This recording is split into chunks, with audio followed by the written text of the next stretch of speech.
Station Corner brought to us by Lucille's Roadhouse, Airport Road in Weatherford. Melinda Freeman in the studio with us. Hello. Hello. From the Farm Service Agency.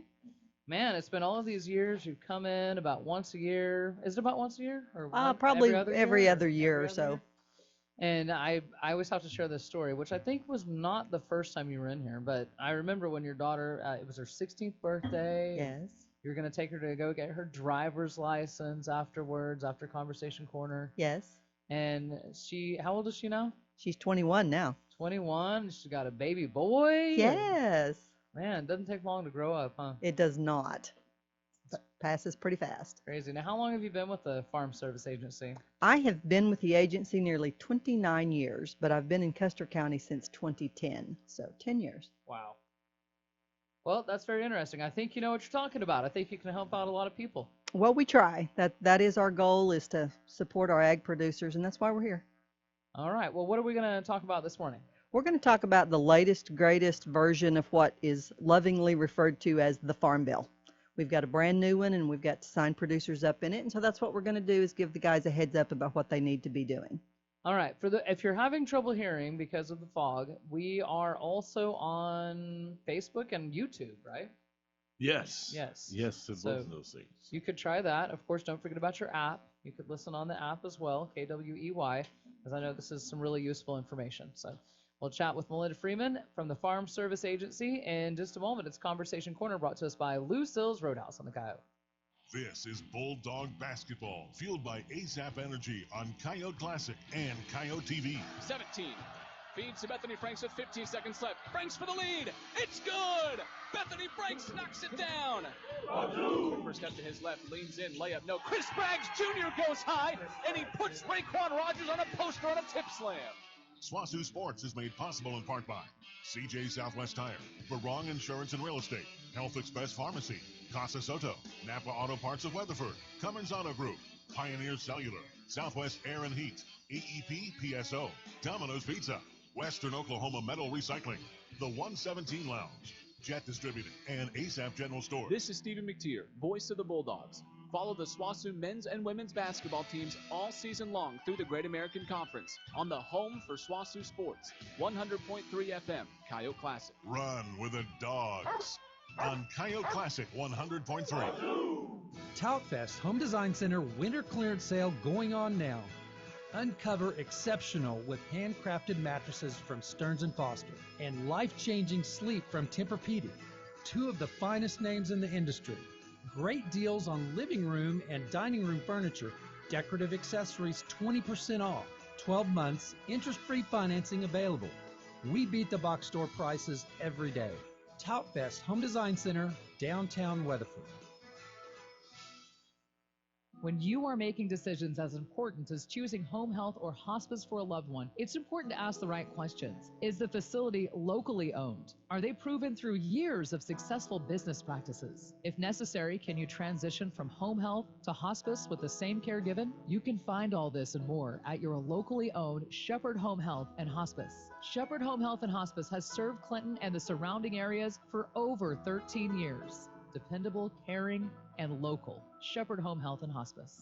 What are you waiting for? ASAP has their 2020 refill mugs, and if you haven't heard, the deal is better than ever before. You can now not only get endless refills at any of the ASAP General Store locations, but you can also get free refills at Lucille's Roadhouse. That's right, just take your mug with you to Lucille's, and you can get your drinks for free. But wait, it gets better. Right now, for a limited time, you can get 1,000 points back on your kickback card when you purchase the mug. That's $10 back. What are you waiting for? Go get your refill mug. Available at any ASAP store or grab one at Lucille's Roadhouse in Weatherford. Mornings with Van and John. Melinda Freeman joining us for Conversation Corner. She's from the Farm Service Agency. I'd like to remind you, if you're having trouble listening, we've had some people call in. Since you can't hear me, I'll tell you what to do, even though you can't hear me telling you what to do. That makes sense. I guess it is popping in and out. So if you're listening now and it pops out, there are other sources. Of course, we have an app, KWEY. It's free. You can also watch us on Facebook Live, Van and John in the morning. And we're also on YouTube. And you can search for us on YouTube at Radio Broadcasting. Yeah, Ray Radio Network or Van and John or Hey You. Don't type in Hey You. I don't think you'll get anywhere with that. No. The app is awesome. The apps works, yes. Yeah, the app will always work. So, Well, as long as we have the internet. most of the time. So Melinda Freeman is joining us, and Melinda, you were saying you're here to talk about the all-new Farm Bill. Farm Bill. Farm bill, yes. Like I said, Congress passes a new farm bill once every 3 to 7 years, depending upon their position at the time. But most recently, the bills are 5 years at a time. So it's been 2014 since we passed the last one, and so this one is actually effective for 2019. So there's some changes. Some things are all the same, but the guys have got an election and an enrollment process that they're facing now, and they've got some options to choose from, and we want to be able to get the information out there to them about that.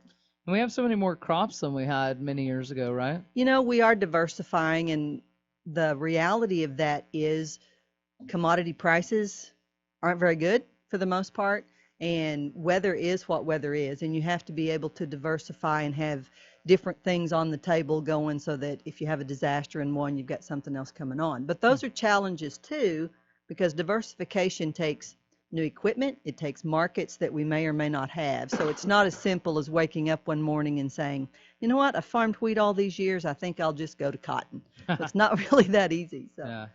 I need to go to chickpeas. chickpeas, Those yeah. things are profitable. Well, I don't know how profitable they are, but we don't have any chickpeas around here. I know, but I'm just saying they look like, I just look at the comparison of the reference price versus the national loan rate, Mm-hmm. and I think if you want to, you look for the biggest separation, right? Not necessarily. Oh, well, that's what I'm going for. Okay, John's going to be a chickpea I want farmer. to be a chickpea farmer. That There seems you to go. make There good you money go. here. You can sell those. What is that per CWT? That's per hundredweight. Uh-oh. CWT stands for century weight, so it's per hundredweight. And then BU, Bushel. and then ton. I'm just kidding. I know what Yeah, ton is. you know what a ton is. I got that one. Okay. So we have all of these crops in Oklahoma? All No, of these? we do not have all of these Oh, crops okay. in Oklahoma.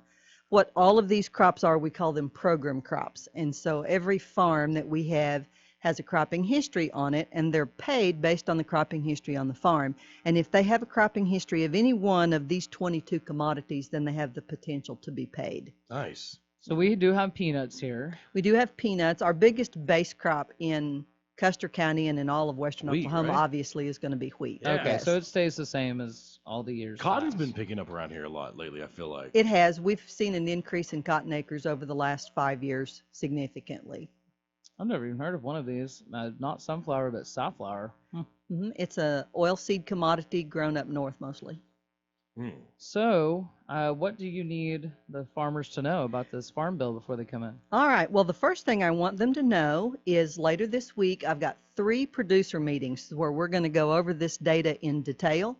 The first one is this afternoon at Butler at 2 o'clock at the community center. Okay. The second one is tomorrow afternoon at 2 o'clock in Clinton at the Custer County Fairgrounds. And the third one is on Thursday here in Weatherford at the Western Technology Center out on the east side of town. So if they want a lot of information about it, they need to be at one of those meetings if at all possible. And this is just an information meeting about the farm bill and how it affects them. And Right. what the- I'll go over the math and how it all works and Oh. why the decisions are what they are and some of that kind of stuff that we're not going to have time to go over this morning. I So. got you. Can't just do the whole meeting here on the air, huh? I could, but I don't know that that's what you would want me to do. You usually have a lot of questions, I'm sure. What do you expect to answer today? The biggest question, because the guys have 2 programs to pick from. They're going to walk in and over 2 years, they're going to have to pick a program they want their farm in. And the biggest question I get is, well, Melinda, in your educated opinion, which one should I pick? That's a good question. Yeah, which one should I pick? You're supposed to know. Well, the reality is it's not my farm and I can't tell you what to pick, and it's going to have to be your management decision on which program you want. I'm going to educate you. I'm going to tell you what has the greatest payment potential, what's the pitfalls of either or both of them, but you ultimately are going to have to decide which program. Now you sound like that warning label in the back of that medicine in the pharmacy. I've already told you I've worked for the government for 29 can years. listen to I can be gray, John. You could retire from, or whenever you retire from this, Yes, and you could be a consultant. You could do like crop consultation, huh? I could. Yes. You know your stuff. So Well, what are the two programs, the two options? Okay, they're referred to as ARC. That's an acronym, and if you work for the federal government, we speak in acronyms. I tell you. So form numbers and acronyms. So the revenue option ARC is based on the value of the commodity in all of Custer County. Okay. Price times production. I feel like that was a different language right there. I hear you. And the second option has to do with the national average price of the commodity and only the price. So if the price of the commodity for the year falls below that reference price there on your paper, John, then a payment is triggered. When we talk about the revenue, if the value of the wheat crop, if that's the base you have, falls below a certain level that's pre-established, then we pay. So in these programs, what it amounts to is if certain parameters are met, we pay, and if those parameters are exceeded, we don't pay. So there are years that we kick out a lot of money. There's years we don't kick out any money. There's years that one program pays and one doesn't. So there's some things to consider when they take a look at these, what their operation is and how they'll go about choosing which one they want. Now this is just kind of like price insurance, I'm guessing. But is this the same as, let's say, weather or storm if your crop didn't produce for some reason? Or no, another? Insurance is an entirely different product, and producers have the option to cover their commodities just like you do your house or car. Right. But no, this has to do with price protection is really a good comparison. And we're not guaranteeing them a minimum price necessarily because the free market is still out there for them. But what the goal of USDA is, we really can break down our mission in one simple statement. USDA's goal is to create an abundant, affordable, and safe food and fiber supply for our people. Because any civilization has to feed its people. If we don't do that, we're not going to be successful at anything else. Right. So my mission with the Farm Service Agency is to deal with the affordability of that. So we pay farmers when things work against them financially, be it crop disasters, be it price reductions and those kind of things. So that's where we step in and are a part of that. Okay, so the first meeting is today. Where did you say it is again? In Butler, Oklahoma, at the community center. It's not hard to find. It's right there at the highway intersection. Okay. And it's at 2 o'clock today. Ooh, and then tomorrow's at Clinton, Vanessa. Yes. I feel like that was your next question. Okay, the other one is in Clinton. That's tomorrow. Tomorrow. Where? At the fairgrounds on Highway 183 on the south side of town. Used to that area. Yes. If you're a farmer. And then the third one is here in Weatherford at the Western Technology Center, back in the fire safety building. That's where the big classroom is at the back. So. And the one in Weatherford is this week too? Yes, it's on Thursday at 2 o'clock. They're all at 2 o'clock, just different days. Excuse me. Well, I can see. And what does the farmer have to do to become part of this? I guess my question is, Okay, how do you get there, right? Right. Do they have to? Is there something that they have to pay for it? No. And participation with USDA is completely voluntary. So if you want to, great. If you don't want to, that's fine. But it does not cost them anything but some paperwork. Okay. And of course, we are the government, so everything we do takes a lot of paper. And that's where you step in, right? That's where we step in. We help them create the paper, get the paperwork in order in a timely fashion so that they can be paid. You mentioned this is 2019. Is there a chance to come back, like if you decide you weren't sure, have no idea what you're doing, and not that anybody's ever like that, but come in. Oh, you'd be surprised. Come in afterwards, I guess, and say, I should have done this. Can you help me still? There are deadlines associated with every program we do. Yeah. And yes, at some point there is a deadline that passes that is beyond the point of return. So because we just got this farm bill passed last December, we're just now getting to the enrollment for 2019 and 2020. We're actually going to do the both of them together. Gotcha. So typically we're enrolling each year in the spring of that year rather than a year late. So 19, we are late, John. We are behind. I got you. So in theory, you could have a head start in knowing whether this would really benefit you or not. Yes, we are already in a position to know what the programs are going to pay for 2019. Right. And are they going to pay in 2019? The price option looks like for a wheat base is going to pay roughly 95 cents a bushel. Now that's an estimate. Those are not finalized till the 1st of May or a little later than that. But the estimate right now by all of those people who are smarter than I am Right. is 95 cents a bushel on wheat. So I guess my question is, so if you decided to not do this for 2019 and you were a wheat farmer, then you were throwing away money. Yes. Yeah. Right. Yes, you are. I mean, because you're not guaranteeing, but pretty much guaranteeing that that is going to pay you money just for signing up at this point. Right. So right. It would not be wise. Well, let me rephrase that. In my opinion, right. It's really not wise to write off or discount what the Farm Service Agency has to offer for you, because a lot of people don't understand the financial impact that I have, or that the Farm Service Agency has. Someone asked me the other day, said, what do you do other than shuffle paper? And I said, well, in the last year, the Farm Service Agency and my staff, we have issued millions of dollars. The last program, which was just done in the last quarter of the year, we put out $4 million, and that's just one program. Wow. To the producers of Custer County. So you multiply that times all of the counties in the state. Wow. And our impact is huge financially. What do you say to the guy that says, I don't need stinking handout. I That's work fine. hard for a living. You work hard, you don't need the government. Right. Because I'm surely there's some of those There opinions. There are some of those, and we can respect that. And like I said, participation is voluntary. And you're not walking around forcing anybody to. No. It's nothing says that you have to do this, and we're not going to come. That's so hard, because I see both sides. I see the whole, I work hard, it's my farm, and I don't need anybody to help me with my business. But then I also see the other side. If you don't take it, it's free money that someone else is going to get, or not even someone else, but it's just going to sit there. Well, could it lower it too after so many years if it's not used as it should? There is the potential over the course of time for those cropping histories and those base acres to go away. Right. There have been times in the process that if you didn't enroll over a set period of time, that we just kind of took you off the book and you were gone. And once that's lost, it's another process, sometimes extremely difficult process, to get that information back for you. Well, it is, it's a lot of work.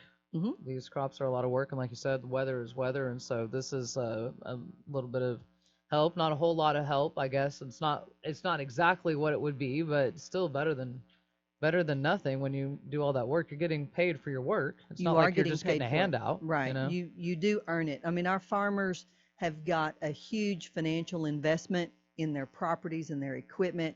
And like I said, if you're a wheat farmer, you're geared up to be a wheat farmer. Your equipment is for wheat. The markets here are wheat markets. You can't just decide, okay, you know what, I'm going to grow chickpeas. That's right. John, yeah, all right.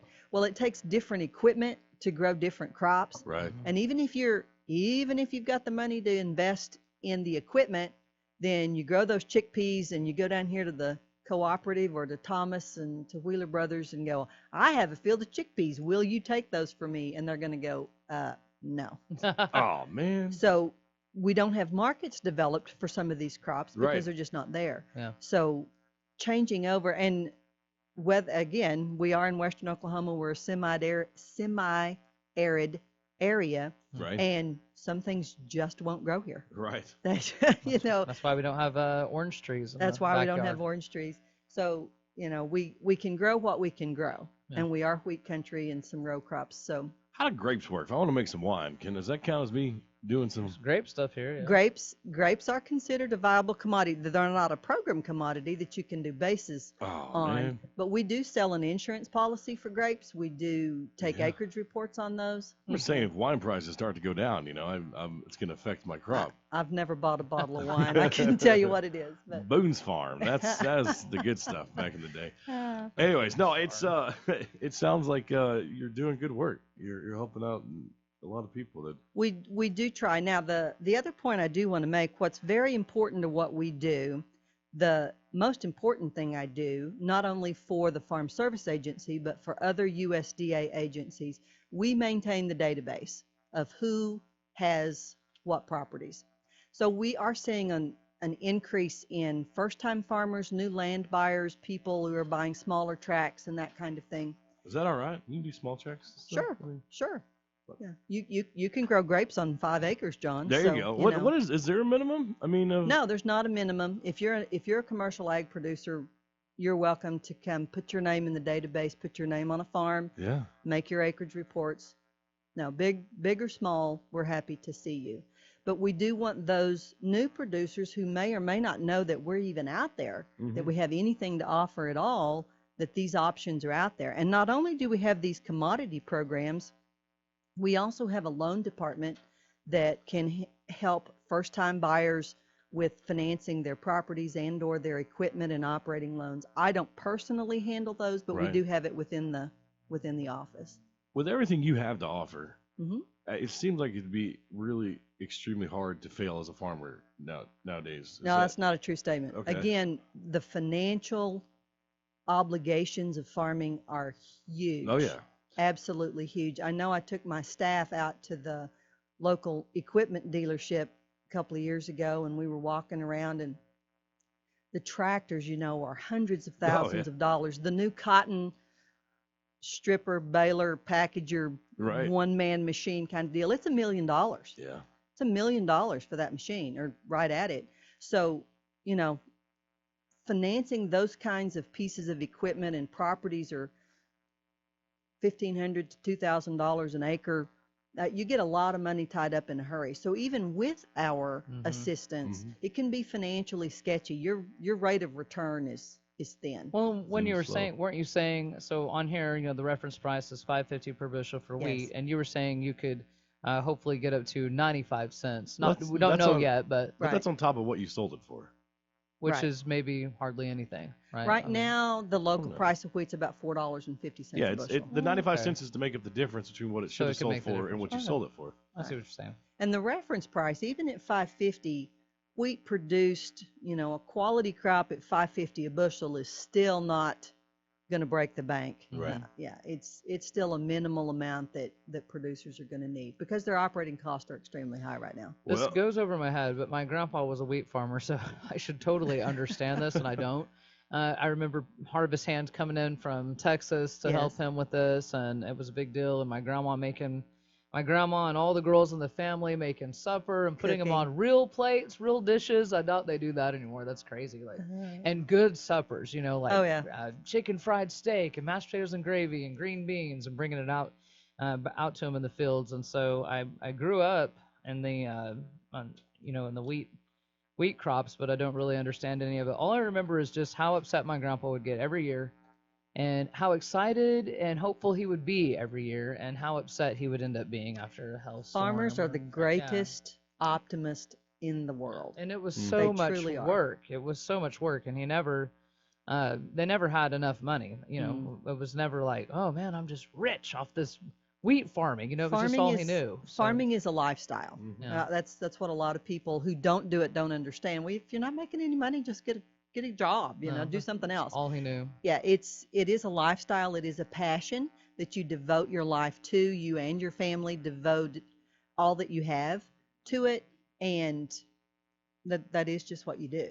And again, it's not something that you can change jobs pretty easily. I mean, I could go find another job before Right. dark and drive on, and it wouldn't be any big deal. But you can't divest yourself of a farm and its equipment and all that it takes to do that in a matter of a week. So changing is also an obstacle that it's hard to do, even to quit. Yeah. So It makes sense. Well, just in case you see some kind of fluctuation in the market, especially with wheat prices and whatnot, I did cut back on carbs recently. oh, So if you, that's a big intake. okay. That just The downturn's your fault. yeah. So if you see something, I apologize, but my doctor said I had to do something. So I just want to let you know Okay. that if there's some kind of wheat price Blame it on the debacle, doctor. Yeah, Right. it's because I had to cut my carb intake back down. Okay. Well, we'll But we'll don't pass worry, along. that won't last forever. I promise. okay. I give it at least a week. Well, once again, give us those dates for the meetings this week, and then also if you can't make the meeting, or even if you can, you probably still have to go to the.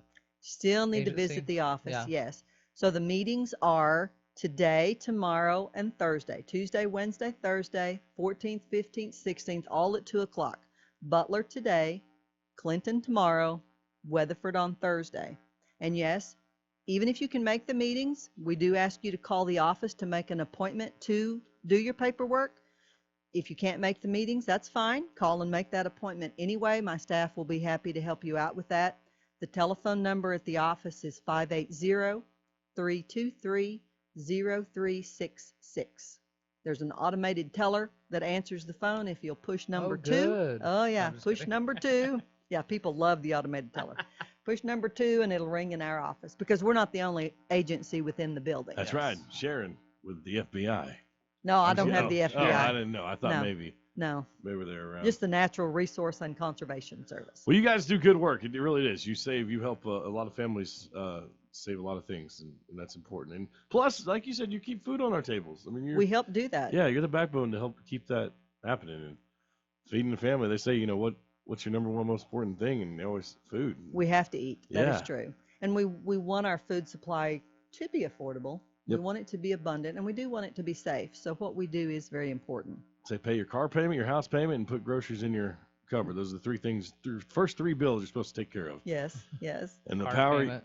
what? You got to be able to get to work. Yes. What they say, and then the other one is you have to have a place to live. It's important, and then you have to feed your family. And Like if you- electricity, you can live without. Don't get me wrong; we need it, we like it, It's we want nice. it. Yeah, it's a nice thing to have, but you can live without electricity. You can live without a cell phone. But those three things you have to have to And live. if you don't have a car payment, you should pretend like you do and save that money And do what with it? for the next car that you need to buy. Car's gonna, I mean, come on. Cars wear It's out, not don't gonna- they? Yeah, it's gonna wear out. Yeah, cars wear out. Well, Melinda, thank you so much for coming in.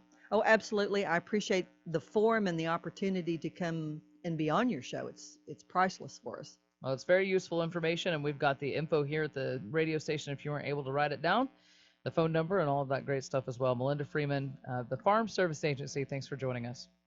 Conversation Corner is brought to us by Lucille's Roadhouse.